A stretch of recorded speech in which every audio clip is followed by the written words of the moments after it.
Now live. Okay. Hang on.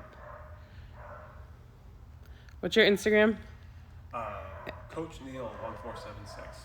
Coach Neil. What is it? 1476. 1476. All right, friends. I'm here with my coach, personal trainer, therapist, everything, all in one. And we're gonna answer some questions that we posted. I just tagged his IG handle in the comment section. So if you guys don't get your question answered, or you still have more questions, or you're just curious what Neil can offer for you, feel free to click his IG. That should be linked right at the bottom, and send him a DM. So Thank this you. is Neil. Hello. Nice to meet everyone. Thank you for having me. No problem. You, happy birthday. Oh, yes. Hey. Dirty 30. No other place I'd want to spend it than Treehouse. Yes. Empty, boomy gym right now. True. It's creepy, but it's cool. All right. You want to get So, started? first question is actually going to be for you. Ooh. And then I'm going to pass the phone over Okay. after. All right. Let's see. We'll start with this because you've worked your way back. How did you handle weight regain? You know, kind of from what I remember, you told me the story, you gained some weight back before we met. Yeah. And that was kind of the beginning of you starting where you're at now. Yeah. So let's talk about that for a little bit. So last year in 2019, like a lot of people know, I lost 130 pounds. And I was doing really good, going strong, consistent. However, I wasn't really eating healthy. I was very, very low in calories, focusing on little to no carbs, not taking care of my body properly. I was working 80 hours a week. I wasn't sleeping and all that jazz. And then towards the end of 2019, I just had some life changes and kind of put my weight loss journey on the back burner. Next thing I knew, it was COVID, and next thing you knew, I was stepping on a scale, and I was up 89 pounds from my lowest weight. And the first thing I did was deactivate my Instagram, because I was embarrassed, and I definitely took a mental check. I didn't want to lie about it. I didn't want to hide about it. It was real. If I can gain the weight back, anybody can gain the weight back. I knew that people were going to be able to relate. So I came back on IG. I got honest. I posted, I believe, a scale picture that had my current weight on it. And I knew that I had done it before, and I knew I could do it again. I just knew that I needed proper help this time. And then that's when I posted on Facebook, anyone in the North Shore area, know of any gyms or trainers. And then my cousin Katie tagged Neil. Katie. Shout out to Katie. Where the hell you been, girl? And it was history since then. History. So this was a two-part question too. All right. How did you get back at it? What changes happened to bring you in when we started talking? Like once I reached out and I told you, hey. Yeah, I think showing up to the gym was the first thing for me. Katie actually had an appointment with you right before me. So I knew I couldn't back out. I knew that Katie was going to be here and Caitlin's on her way. So, and I think just coming in, and I believe there was a class going on when I came in, and just seeing people working out and seeing how strong there was. And I think I even pointed out a woman that was working out, and I was like, she looks badass. Like whatever that move is she's doing over there with that bar, like that looks badass. Like I want to do that. Sandy. And yes. Shout out to Sandy. And it's just, I don't know, it was very intimidating coming into this kind of gym. Treehouse is not a Planet Fitness or Anytime Fitness. It's not like a gimmicky gym. It's what I consider, me and Katie had this conversation the other day, it's like a training gym. Training facility. Like, used to be a lot of CrossFit, but kind of is, kind of not, kind of whatever you need to do, you can get done here, I feel. And, it's been great. Yeah. So this used to be a CrossFit gym, and now CrossFit is kind of just a tool for us. There's many different ways to do and take part in fitness. So it's transcended just doing normal CrossFit stuff. And that's kind of where we started. I think the first CrossFit thing you had me do was the wall balls. Yeah, Right? yeah, we were trying out. Yep. And this, what I'm about to talk about a little bit is reaching one of the questions later on, but how do you get started when you're obese and you've never worked out before? And usually whenever I take on a new client, I go through a pretty lengthy assessment period. We do an initial consultation, which is just a 60 to 90 minute conversation, and then a physical movement screen. One of the challenges is when you're obese, sometimes movement in general is very difficult. So we needed to get creative and see how you moved, see what your limitations were, but really not push anything. Your favorite movement is the sled, but that came about because Caitlin was at a weight where some cardio equipment that we have in the gym wasn't going to cut it. And I know walking on a treadmill is great, but you don't want to be doing that all day, every day. So sled push, that was where to start. And it's important to keep excitement in the workouts. Like Neil just said, like, I am not ready for the assault bike yet. I think weight-wise, I can get on the rower, but I don't think it will be very comfortable. Yeah.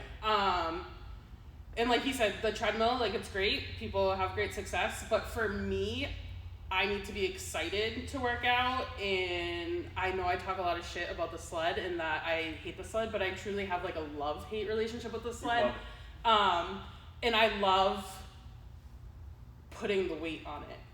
Like grabbing the 245 plates and the 225 plates and like, I'm gonna push this bitch, like, let's go. And you know, we have fun days too where people are just hopping on the sled as I'm pushing it. And shout out to Mel. You definitely have to keep it exciting. And I think another key point with that is, despite not being able to use the bike and stuff yet, there's still stuff that I am capable of doing. And there's stuff that anybody can do.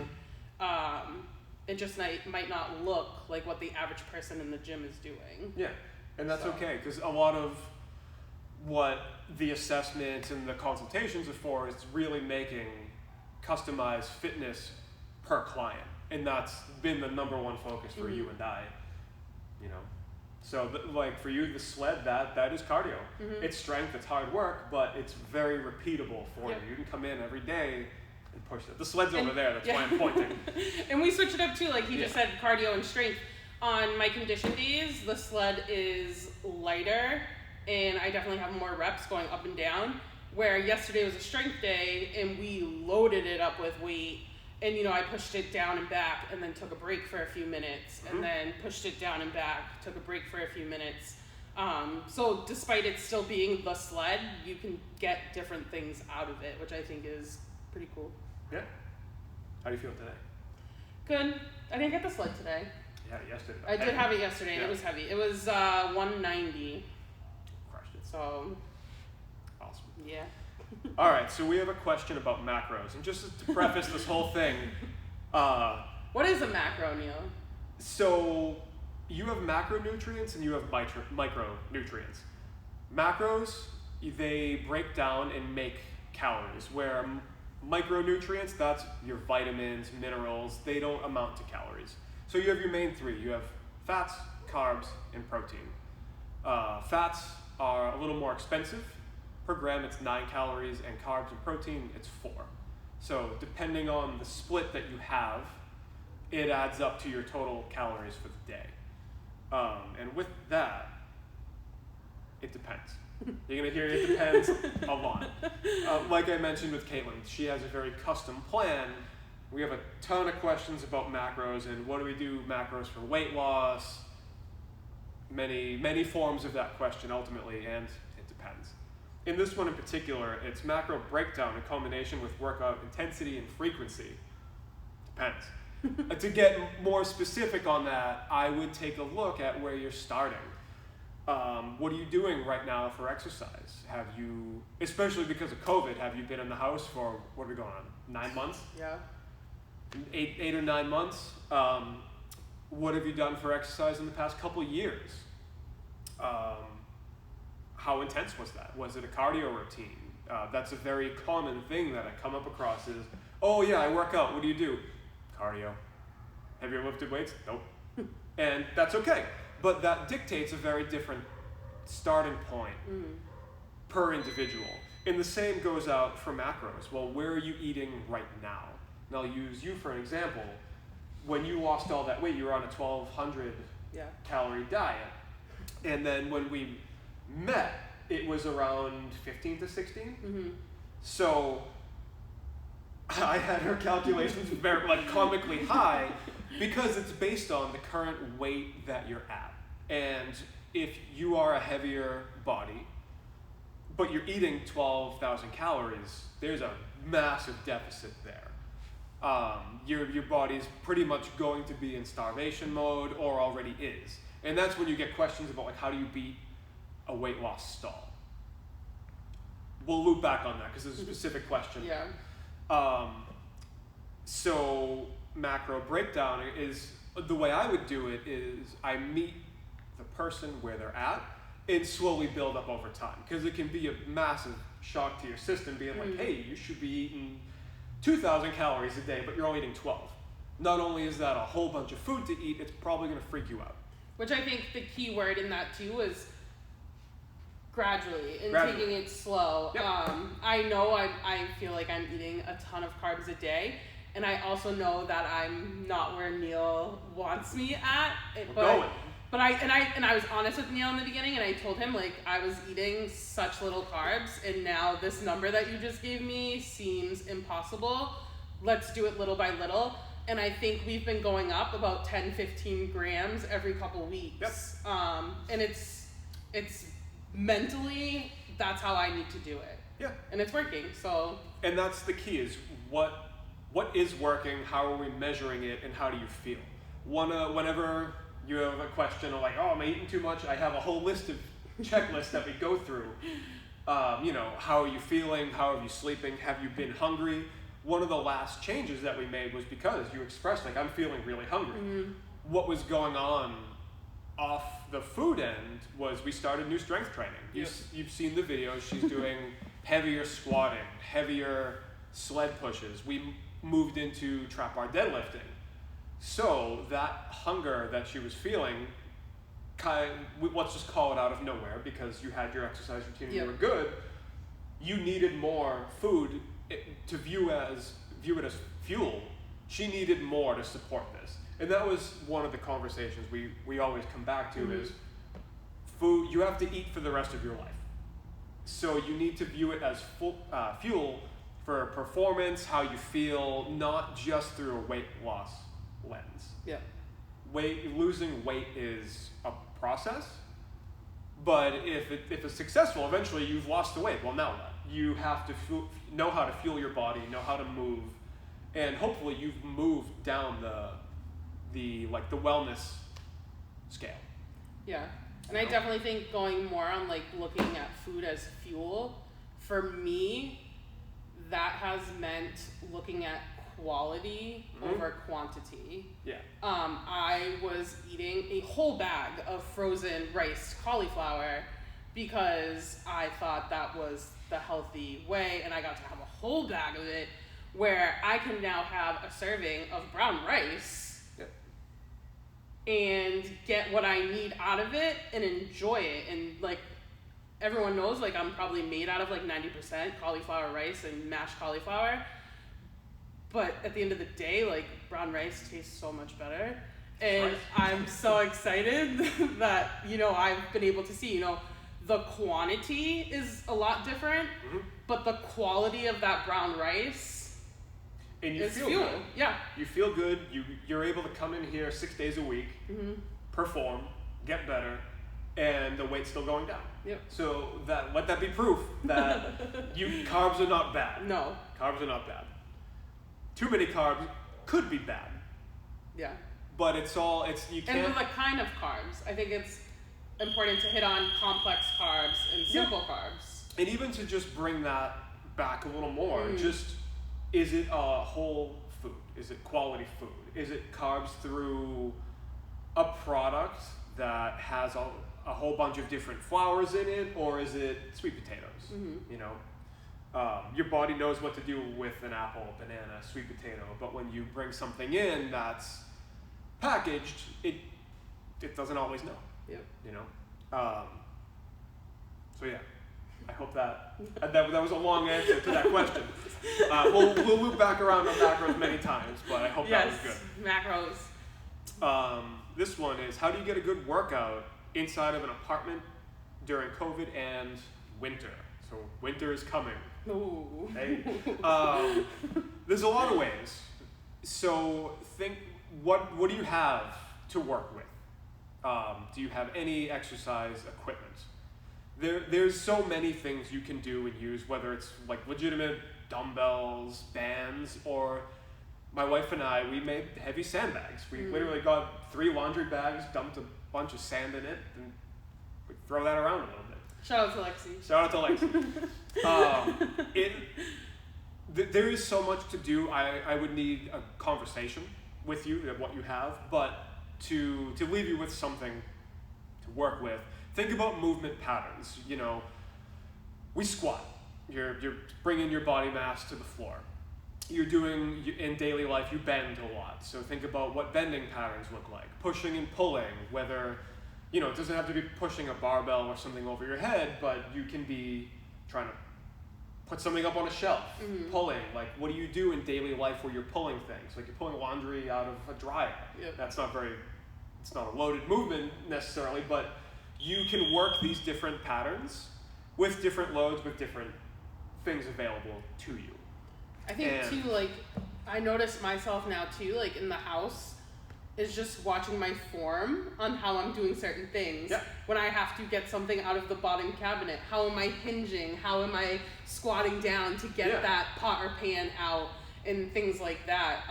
And even like sitting on these boxes, I was just thinking like when I do box squats, that's probably like pretty similar to like a kitchen chair.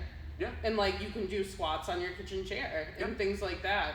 Or even like sitting on the couch, standing up, sitting on the couch, standing up, sitting on like sit to stands and stuff like that. I mean, absolutely. There's definitely, I know in my apartment I have a set of stairs. Yeah. So just going up and down the stairs and things like that. Yeah.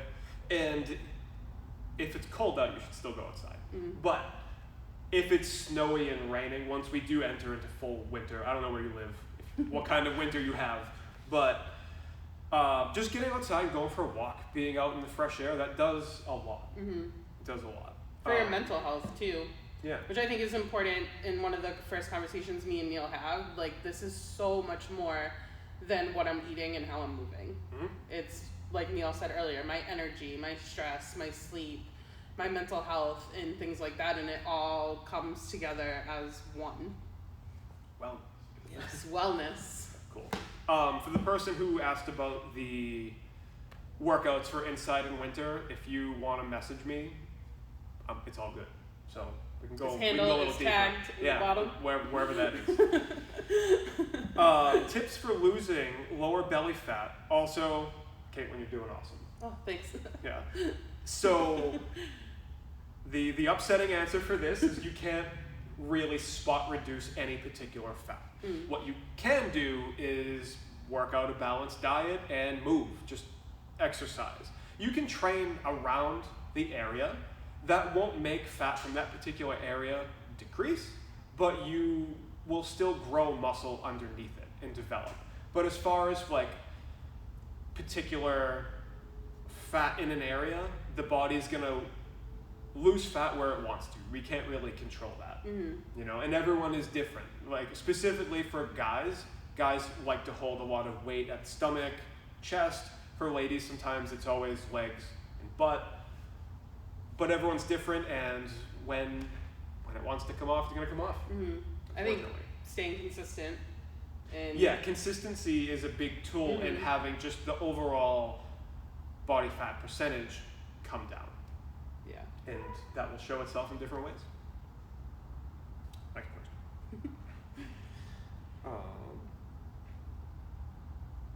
What can a personal trainer help me with? Everything. Yeah. So this question, it depends. Not all personal trainers are created equal. Sorry for someone. I got the best. Personal trainer. Yeah, she got the best.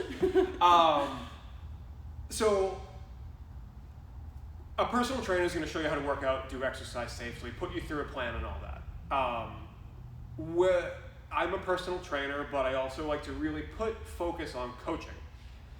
What are you doing outside of the gym? What lifestyle behaviors are you doing well, or are you doing poorly? Those make a huge difference in your success for whatever goal it is. It could be weight loss, it could be muscle gain, it could just be you feel like shit all the time and you want to feel good, and there's no scale associated with it. We always take a look at what's going on outside. How are you sleeping? What's your stress level like? Are you drinking enough water? Are you chewing your food? I don't chew my food. I'm like, and that's, yeah. My downfall is I just want to eat really quick and move on. Mm-hmm. But like, that makes a very big difference in your digestion. There's so many factors that need to be coached along with just putting someone through a workout. Even on the food end, not just, hey, these are your macros, go eat them. Are you eating diet foods? Things that are just really low calorie, but they're kind of shitty. Are you eating whole foods? Do you even know what whole foods are? Does that require a session to talk about it? So with me in particular, it's not just exercising. It's an individual design geared towards where the client is today. Exercise, I'm not going to give you some outrageous thing that you can't perform. I'd like you to be... It looks like it. It looks like it. It looks like it. So we use an app called True Coach, and that's how I see like my programmed exercises for the week. And like when I first look at them, I'm like, 10 minutes, bro. Like that. But like, I also know that Neil's not going to give me something that I can't do. So... we started out at 6 minutes. 6. Yep. Then we did a full week of 6. Mm-hmm. I think the first couple weeks we stayed at 6. Yeah. Then 7. Mm-hmm. Then 8. Then 9. Now we're at 10. Now we're at 10. So it's always challenging, but it's supposed to be doable so you can succeed. I'm not trying to crush Caitlin in her workouts. I want to challenge her, and I want her to feel like she's getting better. And in some days, not even. It's just, today is just an easy day, go through the motions. Yeah. There's a whole bunch of things that we do. But the big thing is the coaching is geared towards her, and anyone that I would work with, or I think a good coach / personal trainer should provide a well-rounded picture around lifestyle, not just exercise. There's so many things you have to look at that contribute to what you're doing on the exercise floor, but also how you feel after. Mm-hmm. Recovery or just, mental state in general. Yeah. Which a lot of you know, I wouldn't even call it a stall, but I've been at the same weight for about a week. Yeah. Yep. About a week. And me and Neil sat down yesterday and we talked about it, and more carbs are coming my way. A little. But one of the things that we talked about was Polly. A lot of you guys know Polly started school this week, and that has been a huge stressor for me, and stress plays a part in it.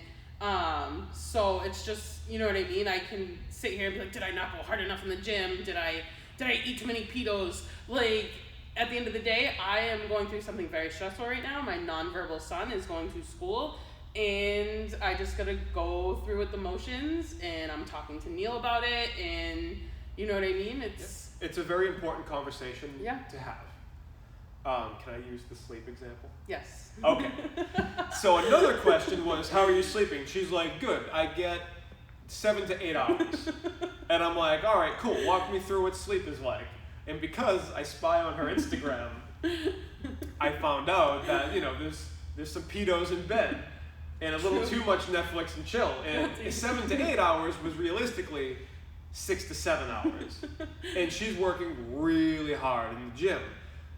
So much now where she hasn't really had much soreness in her body, but the new strength training a couple days a week, we're noticing like, okay, she's getting sore. Mm-hmm. Not crushed, but it's definitely a difference from you were sailing and now we hit a point where we're challenging you a bit, which is awesome. Yeah. But, we have to make sure you're getting enough sleep, because that contributes to progress, recovery, weight loss, making sure that your body has a good balance of everything. And it came down to a conversation about sleep. Too much Power? Power, yes. You know, too many episodes of Power. Tommy Egan, what up? So.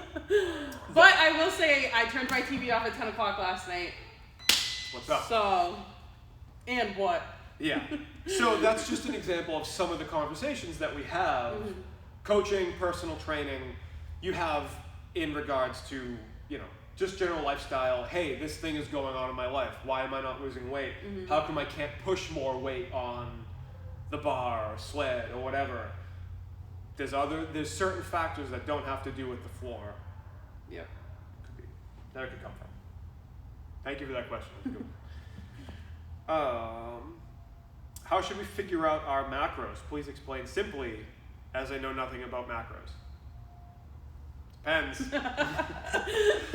Depends. Where are you at now? There's many different macro profiles that you can go through. There's the 50, 30, 20. I don't know what keto would go out to be as far as percentage, but I know that's generally very high fat, moderate protein, super low carb. Yeah. Low carb can be as low as like 20 to 60 grams of carbs a day. I find that horrific, but each their own. For me, and what I generally start my clients with would, if we're going to macros first, which isn't always the case, I like to just keep it balanced, like 30, 30, 35. No, sorry, 35, 35, 30. Yeah. Of fats, carbs, and proteins. That can be a big shift for someone who has been on keto. That can be not only terrifying, but a complete switch up of their system. So I would need some background information on where you're at, what you've been eating, how you've been feeling on the current diet, calorie base, all that. But even, and most importantly, before macros, I would want to know what you've been doing food-wise. You know, what's the quality been like? Have you been eating diet foods like I brought up? Do you drink diet Snapple like 3 times a day? It's not awesome for you, but there's no calories. So how do you feel about that? You know, there's so much to that conversation. So reach out. Yes. We'll talk. Next page. Ooh. First workouts for obese clients. Do you just start walking or get into weights? Helps on the way. Just start walking. Yes. I had someone message me not too long ago, and they said, I don't know how you do it. All I can do is 5 minutes of walking. And my response was, 5 minutes of walking is amazing. First of all, good for you. Maybe next week, aim for 6. Yep. And just take it a little bit. Listen to your body is huge, especially when you're my size or around my size or whatever. If you're morbidly obese, you need to listen to your body. My biggest fear coming in here, and I was very upfront with Neil, is I do not want to hurt myself, which I think is extremely important in getting a personal trainer. I'm not saying it's mandatory and you need to, but being someone obese, and as obese as I am, I need to work with a trainer so I don't hurt myself. Yeah, and that's something a personal trainer should take very seriously. That's why, personally, I go through a lengthy assessment, verbally, physically, and dealing with a client that is obese. I can't do a normal assessment. That's also a very custom thing. I had you doing weird moves just to see, because I know you mentioned, like, I don't want to get on the ground or come up and down. Yeah, if I'm going to do floor stuff, let's stay on the floor. Yep. But once I'm back up, we're done. And in the beginning, we didn't even need that. No, yeah. You know, and just for an example, when we talk about bending down, hinging patterns, I know a lot of people may not know what hinging is. It's just bending at the waist. You can have an issue if there's a lot of belly fat here. Bending may not be comfortable, or the weight or whatever object you're picking out is going to be too far out in front of you. So we needed to find a way to train bending while dealing with that. And modifying is 100% okay. Yes. I will say I carry all my weight in my stomach. There's no hiding that. When we started with the kettlebell deadlifting, I was almost like a little embarrassed that we had to put them on boxes. But it's like, Caitlin, you're getting it done. Like, you're not using the fact that you can't pick them up off the floor as an excuse. Yep. You're working with Neil, who suggested, let's put them up on boxes. And eventually, the boxes are going to turn into plates. And then eventually, they're going to be on the ground. And that's okay. And I don't think anyone should ever be embarrassed or think that they're not working as hard as the person who necessarily might not need the boxes.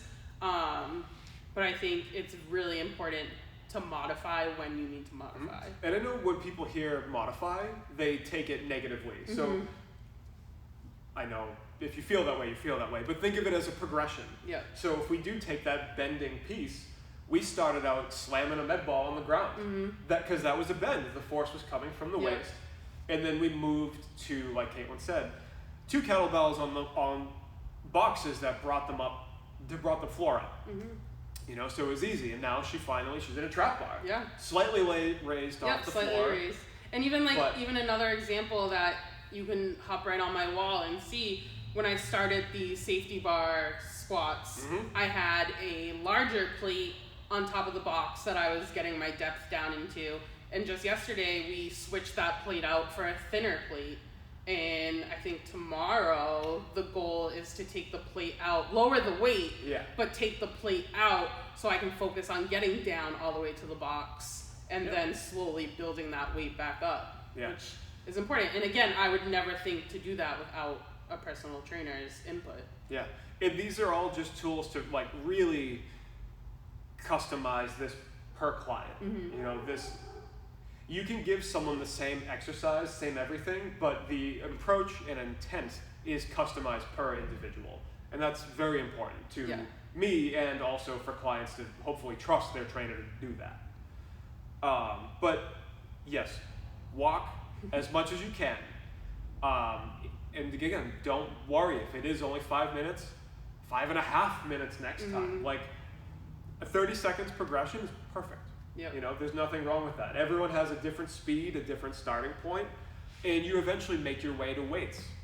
And weights doesn't necessarily mean, weights can be anything. It could be a backpack filled with books. You know, that was the popular thing during COVID, when lockdown was heavy in April. You know, we didn't have a lot of weights at our house, and it was a heavy ruck, backpack with any weight. So just start walking, try to find some sort of routine that you can commit to, and don't worry about biting off too much in the beginning. Most people, when they start, are very eager to get after it, and that's awesome. But give yourself time to progress and get there. But doing something is better than doing nothing and overthinking it, which I'm guilty of that myself. Yeah, and that doesn't go away. That's something me and Katie have been saying to each other when we're in the gym. When me and Katie work out together, sometimes there's a little bit more like hanging out and chilling and talking shit than actual like working out, and we'll both look at our watches and we'll be like, oh, calories aren't that great for today, took too many breaks. But we burned more calories than if we had stayed home on our couch. And like some days that's the attitude I need to have. So you're lapping everybody sitting on the couch. Yep. You show up and you do what you can. That's it. Yeah. Cool. Diet macros. I've been keto, but I'm interested in what he's got you doing. So we know keto is generally very low carb, high fat, moderate protein. You've never told me that you've been keto. I've never been keto. Yeah. I've never considered myself keto. The joke on Instagram with a lot of people is when I first came into the weight loss community on Instagram, I was pronouncing it keto. Keto. Because I didn't even know what ketosis was. So I didn't even know that keto came from that word. Yep. So I pronounced it keto. I believe keto is under 20 or 25 grams of carbs. Roughly. I was sitting around 40 to 60. Yeah. So I wasn't keto, but I was still extremely low carb. Yep. You were on a low carb diet. Yeah. And I do want to say every diet will work.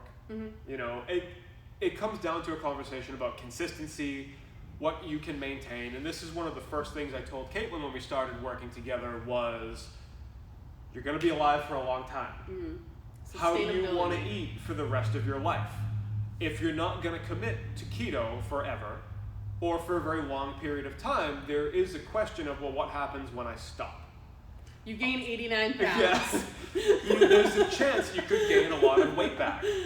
That's the same for high carb, low fat diets. You know, it depends on the body, but something you can do consistently mixed with exercise and a conversation, which I don't even really want to get into right now, but like the calories in, calories out conversation.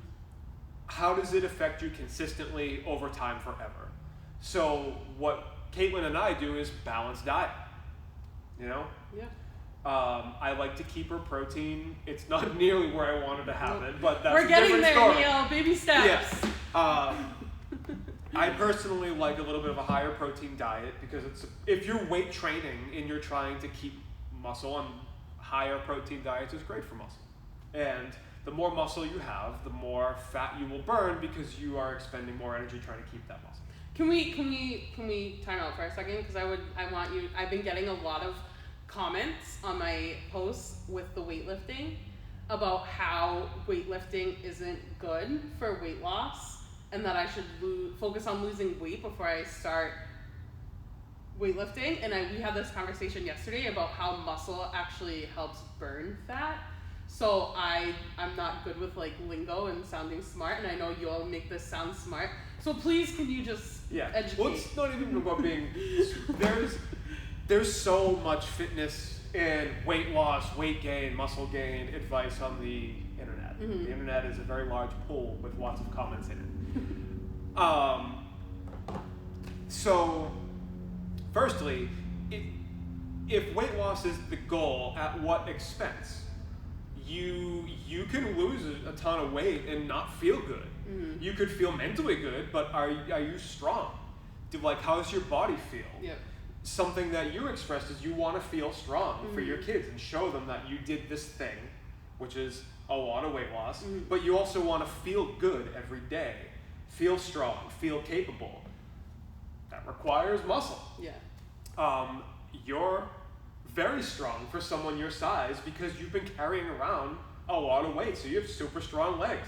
That's what I would push that sled. Yeah, that pushes that sled. So that's a very gray comment. Yeah. But there's scientific proof that I'm not going to come up with all the facts right now. You can just Google it. That the more muscle you have will lead to burning more fat. Hopefully, in a good situation, the muscle mass and lean mass increases as the body fat decreases. And the higher percentage of lean body mass you have helps you burn more fat, burn ultimately more calories throughout your day. So that's with that. Yeah. Now, when we talk about building muscle, you can have conversations about we're not trying to max out weight right now. You're doing weight training at something that you can do a fair amount of reps at and keep it repeatable. We're trying to just build a muscular foundation.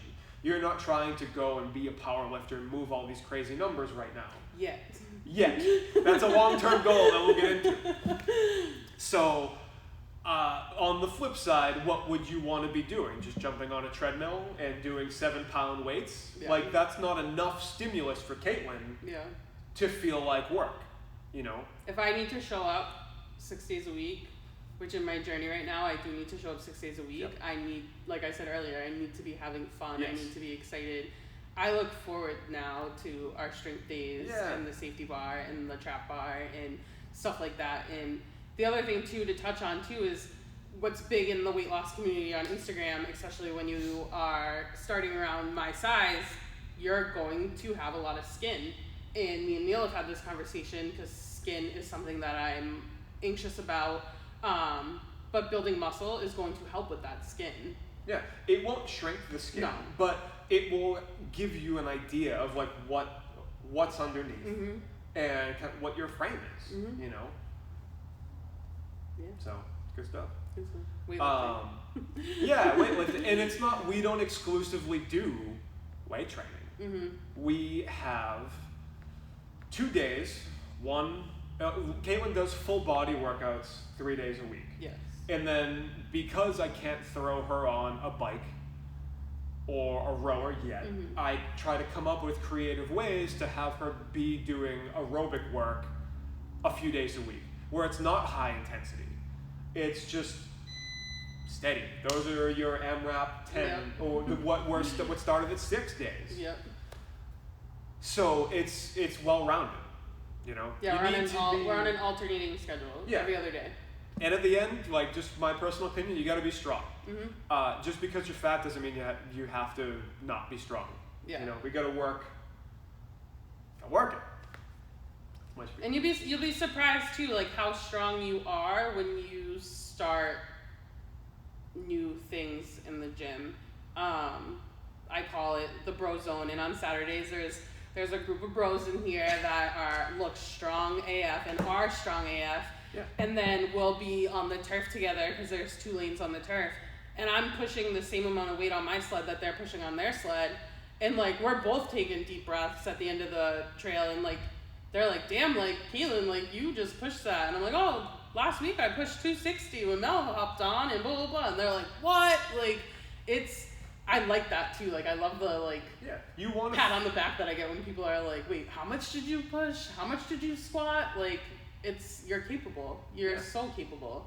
And I think that's like the thing that's been the most eye-opening to me here. Yeah, and to touch on the whole weightlifting thing, this kind of you won't look like a man either. Neil promised me that. You're not gonna look. I feel like females are very like hesitant to start weightlifting. You are not gonna go looking like this to looking like a man. No. Like no. You might have manly hands that will be like calloused and not very pretty. Thanks, Neil. Sorry. But I'm not gonna have the body of a man. And no. That's and to look like some of these athletes that you see, like female CrossFit competitors who they have amazing physiques, but they also have a lot of muscle. That's such hard work.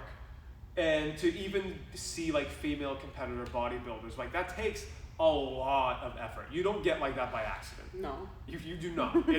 It's like guys don't get like that by accident either. Yeah. So something to keep in mind. And I know with women in general, there's the idea that like, oh, I shouldn't lift that much, or I should lift lighter. This actually loops into another question, so I'm just going to say the question now before we start. Go ahead. The question was, for weight loss, do you do more reps, less weight, or heavier weight? Yeah, heavier weight, less reps. It depends.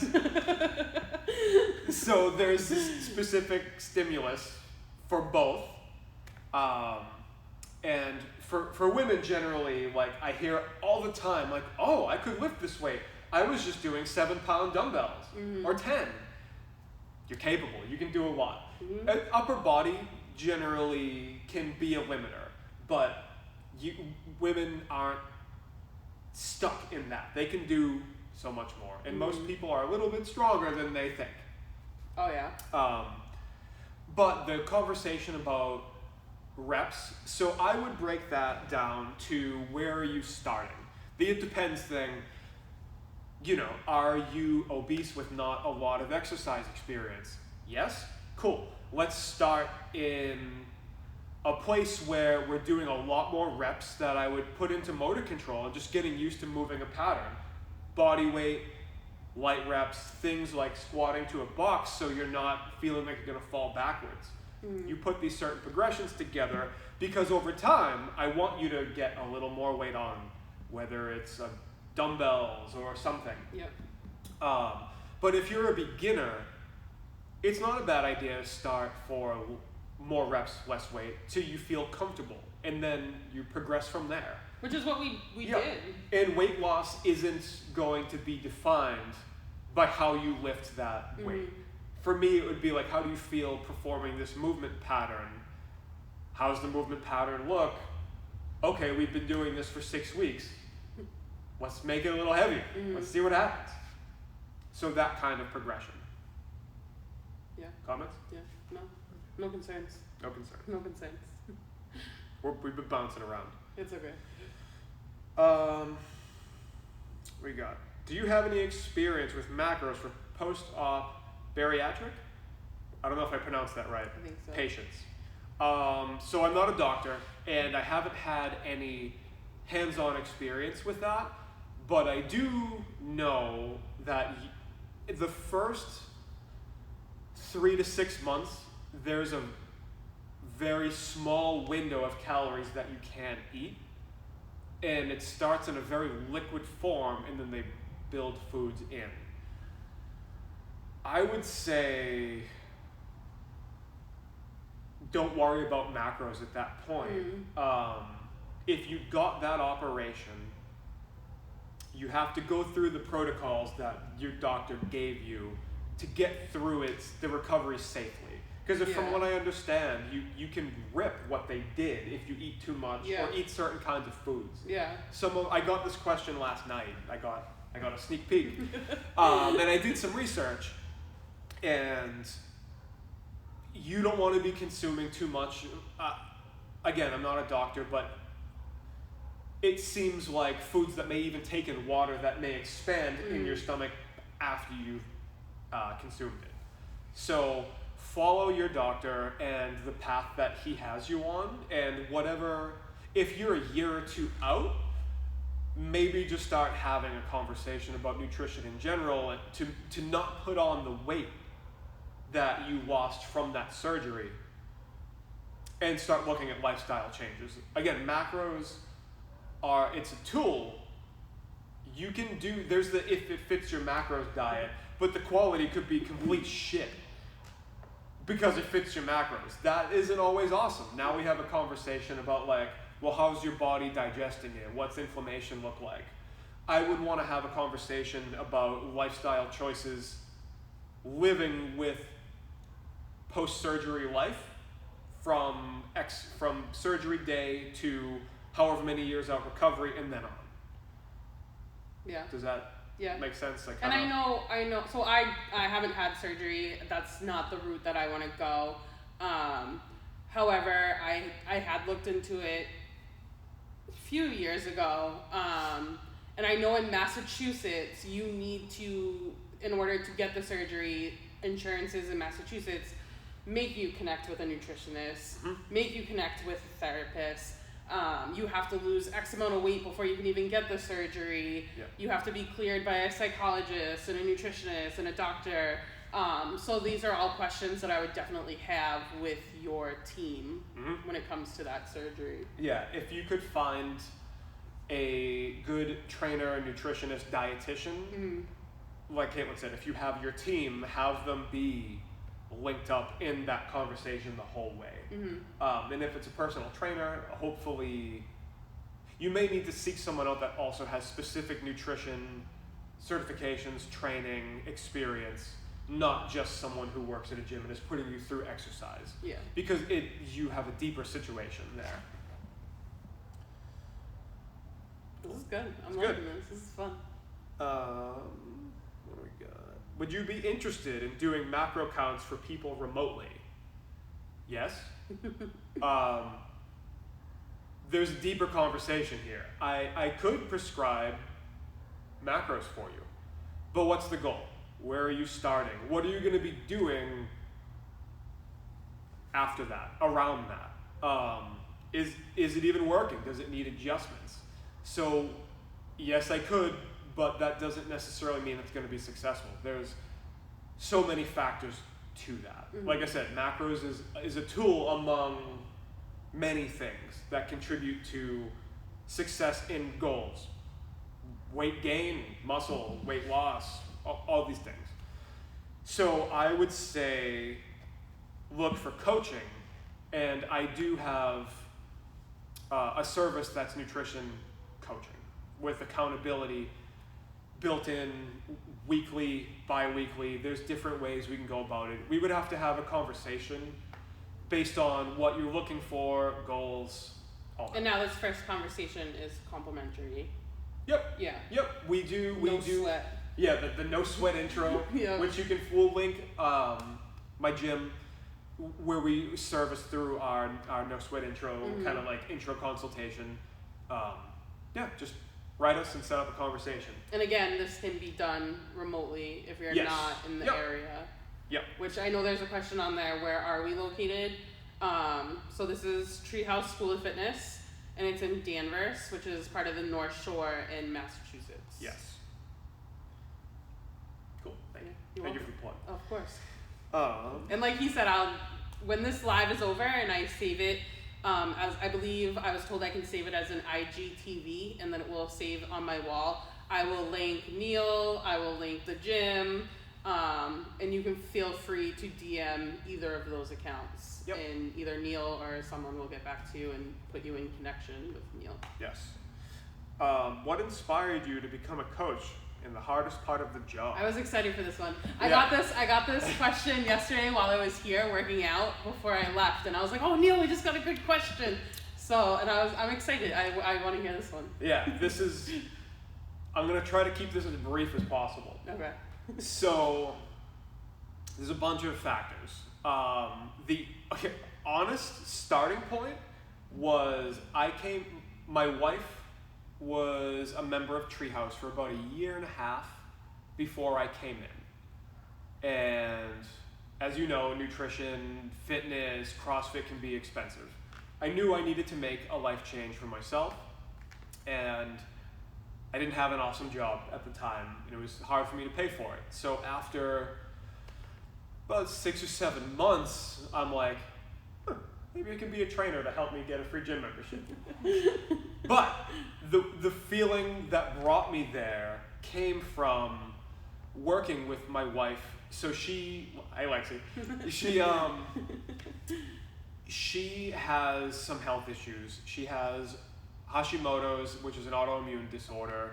She has celiacs, and she doesn't react well to stress. Oh, and she has hypothyroid. So we've been on a journey together for about 6 years now, where we've been doing an anti-inflammation diet. It's beyond paleo, it's completely grain-free, not because of fat, muscle, anything, it's solely because of how her body reacts. So, going through that with her and then seeing how my life changed in the gym for training, mixed with the little push to be like, I need to keep doing this, but I can't afford it. Mm-hmm. I took a job at Treehouse being an intern, and it completely changed my life. I come from a musical background. I'm a drummer, and I've been playing for 15 years, and it's always been a very self-serving thing, but I loved the craft of learning and digging deep. During my internship, I got that same feeling of diving deep into the science of nutrition, exercise, the psychology of coaching, and that helped me move my life in a positive direction,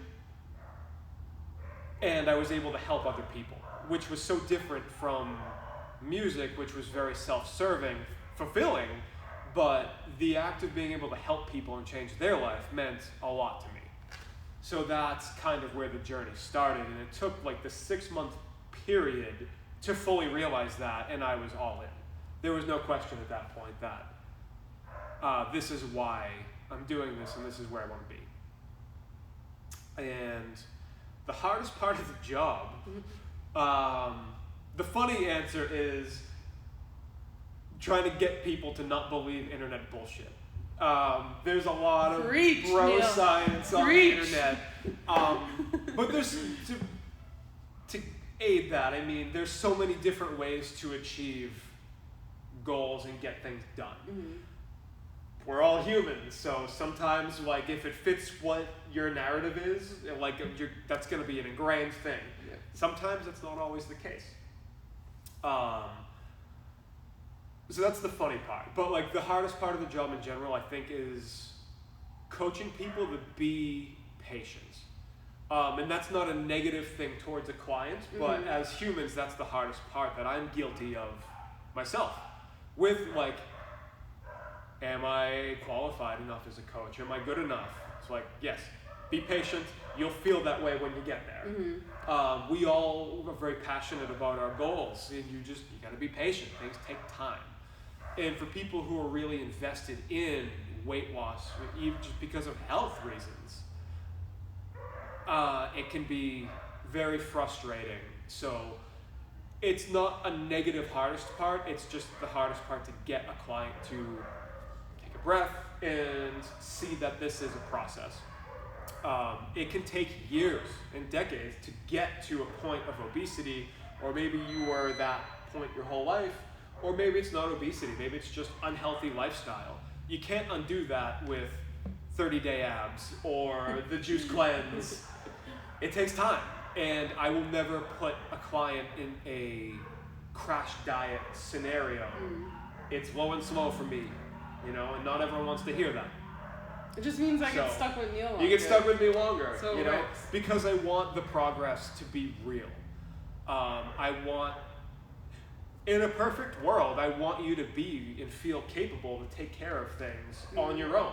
I don't want you to be, I would love to have you as a client forever, but I would hope that however many years out, you might not need me anymore. You've hit your goals, you know how to eat, you know how to monitor your lifestyle to be like, man, I haven't been sleeping that much and I'm seeing it on the scale. I think I need to dial it in and take inventory. I want you to feel capable of controlling your health without me. Because that means I was successful as a coach to get you to where you need to be. So that's that. So I didn't think we were going to be talking this long. Instagram cuts you off at an hour. Oh shit. So I'm going to save this part of the live, part 1, and then just give me a couple minutes and we'll come on again for part 2. So just give me a couple minutes to save this, and then I will come right back on for part 2. Cool. All right. I hope it caught most of that. Yeah, it should. Yeah, I've been watching the time. Yeah, we're good. Hang on. And are you sure you want to end your live video?